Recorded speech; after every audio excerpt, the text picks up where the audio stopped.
গরুর মাংসের কাচ্চি বিরিয়ানি রান্নাটার প্রসেস অনেকে জানে না।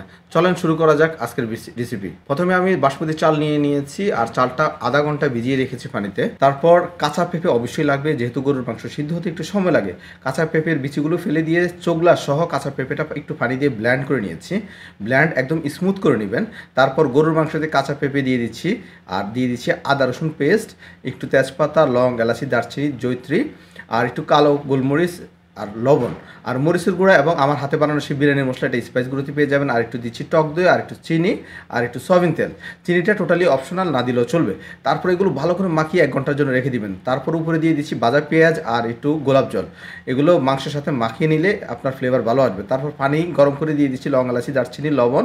তারপর মাংসের উপরে দিয়ে দিচ্ছি একটু আলু আর চালগুলো ঢেলে দিচ্ছি পানিতে। চাল যখন একেবারে 80% সিদ্ধ হয়ে যাবে, চালগুলো তুলে মাংসের উপর দিয়ে দিচ্ছি কাঁচামরিচ, দুধের সাথে একটু ঘি আর একটু লবণ, একটু চিনি। তারপর দুধটা উপরে ছিটিয়ে দিচ্ছি। তারপর একটা অ্যালুমিনিয়াম ফয়েল দিয়ে দম দিয়ে 50 মিনিট রেখে দিচ্ছি। দেখেন কতটা লোভনীয় হয়েছে, মাশাআল্লাহ।